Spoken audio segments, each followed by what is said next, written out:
Hello friend, मैं Awadhesh sir अपने YouTube channel smart science Buxar official की तरफ से धन्यवाद। साथियों, यदि वीडियो पसंद आए तो प्लीज़ लाइक और शेयर करें। नए यूजर हैं तो सब्सक्राइब करें और बेल आइकन घंटी को बजाते हुए चलते हैं बोर्ड पर। आज आपको लेकर आए हैं मेटल और नॉन मेटल चैप्टर से प्रॉपर्टीज ऑफ केमिकल रिएक्शन के बारे में।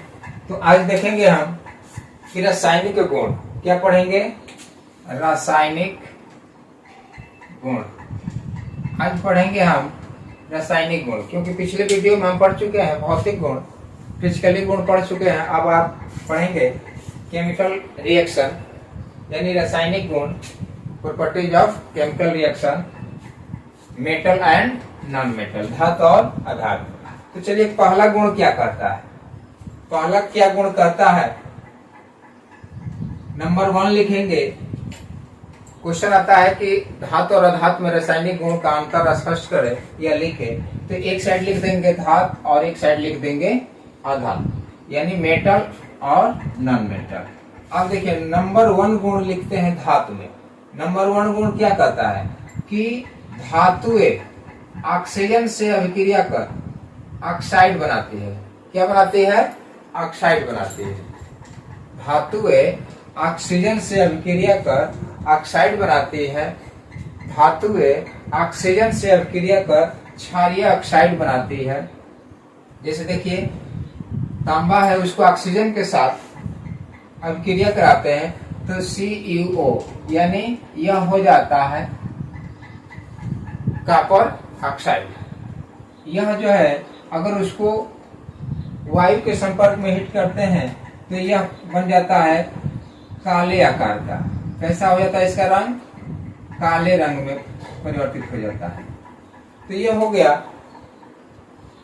नेक्स्ट यही है ऑक्सीजन के साथ अभिक्रिया, कि धातुएं जो है ऑक्सीजन से अभिक्रिया कर क्षारीय ऑक्साइड बनाती है। क्या बनाती है? क्षारीय ऑक्साइड यानी एल्कली समूह। इसको पढ़ेंगे जब आपको हम पढ़ाएंगे पीरियोडिक टेबल यानी आवर्त सारणी के बारे में पढ़ाएंगे, तो उसमें आपको आएगा सारे 118 तत्वों के बारे में पढ़ाएंगे। तो बिल्कुल जो है आप देखते रहे वीडियो को। तो इसमें कहता है कि धातुएं जो है ऑक्सीजन से अभिक्रिया कर ऑक्साइड बनाता है और क्षारीय ऑक्साइड भी बनाता है। तो ये हो गया आपका समीकरण। लिख देंगे sodium plus oxygen, sodium oxide, इसको कहते हैं क्षारीय ऑक्साइड। और कहता है कि एल्युमिनियम जो ऑक्सीजन से अभिक्रिया कर बनाता है एल्युमिनियम ऑक्साइड यानी Al2O3। तो यह ऑक्सीजन से अभिक्रिया कर ऑक्साइड बनाता है। ठीक है। दूसरा गुण क्या कहता है? नंबर गुण ये हो गया। नंबर 2 गुण कहता है कि धातुएं जो है जल से अभिक्रिया कर, धातुएं जल से अभिक्रिया कर हाइड्रोक्साइड और हाइड्रोजन गैस बनाती है। हाइड्रोक्साइड अर्थात क्षार बनाती है, क्षारीय पदार्थ बनता है। तो धातुएं जो है जल से अभिक्रिया कर हाइड्रोक्साइड और हाइड्रोजन गैस बनाती है। तो देखिए, पोटेशियम और जल को H2O दोनों को अभिक्रिया कराते हैं तो क्या बनता है? KOH, पोटेशियम हाइड्रोक्साइड और हाइड्रोजन गैस क्या होता है? उत्पत्ति होता है और हाइड्रोजन गैस निकल जाता है। तो इस तरह से इसका रासायनिक का दूसरा गुण है कि धातुएं जो है जल से अभिक्रिया कर हाइड्रोक्साइड और हाइड्रोजन गैस बनाती है। ठीक है। सोडियम उदाहरण देंगे, कई आपको एग्जाम्पल दिए हुए हैं। आप इतना एग्जाम्पल नहीं देंगे, आपको समझने के लिए हम दिए हैं।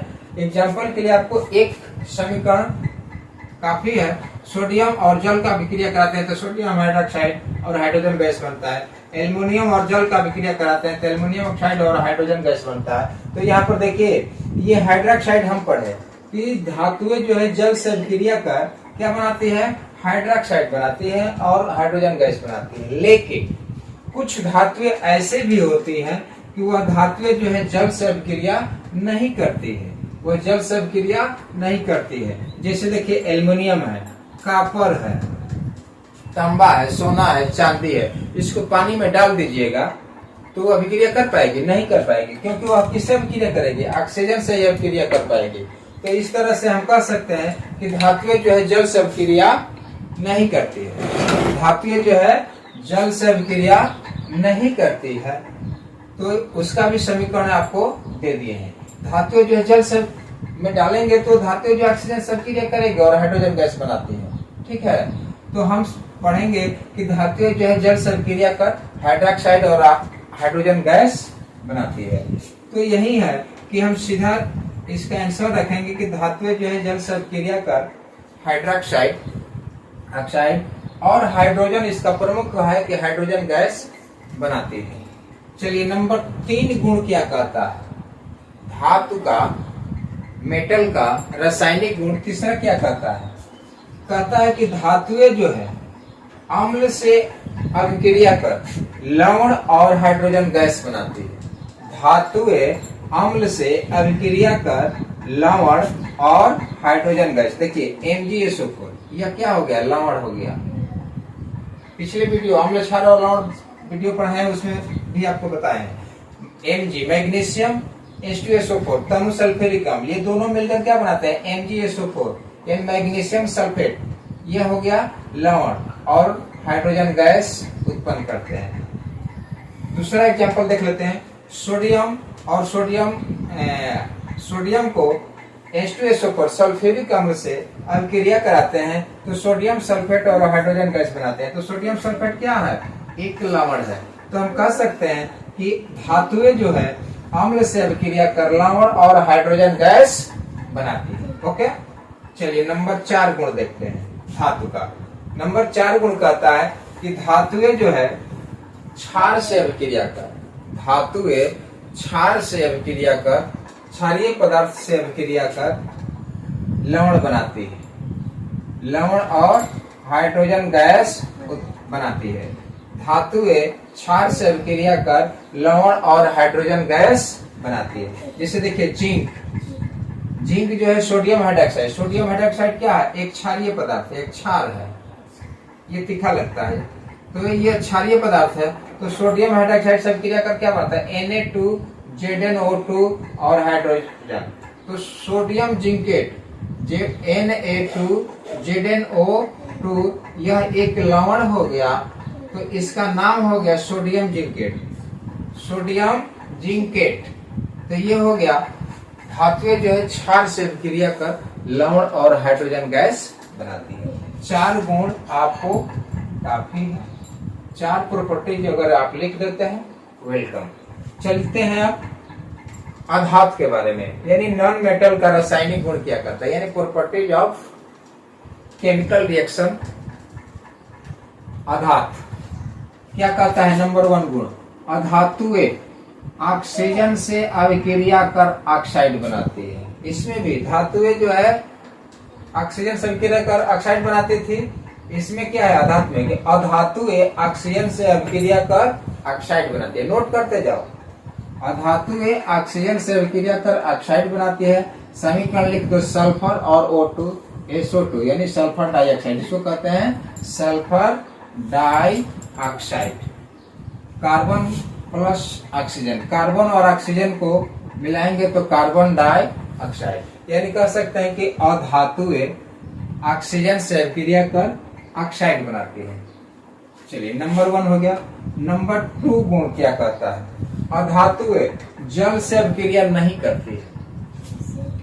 अधातुएं जो है जल से H2O जल से अभिक्रिया नहीं करती है, ये रिएक्ट नहीं करती है।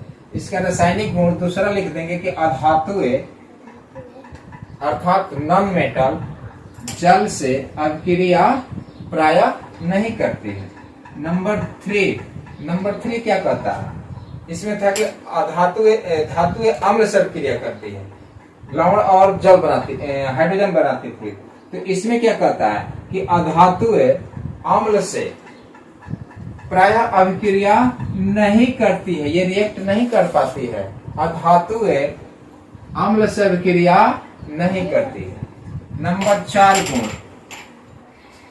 4 गुण क्या कहता है कि अधातुएं क्षार से रिएक्ट कर लवण बनाती है लेकिन बहुत ही कम जटिल समस्या के दौरान, क्योंकि अधातुए क्षार से प्रायः जो है लगभग बहुत जटिल प्रक्रिया में बहुत सीमित मात्रा में जो है रिएक्ट करती है, अभिक्रिया करती है।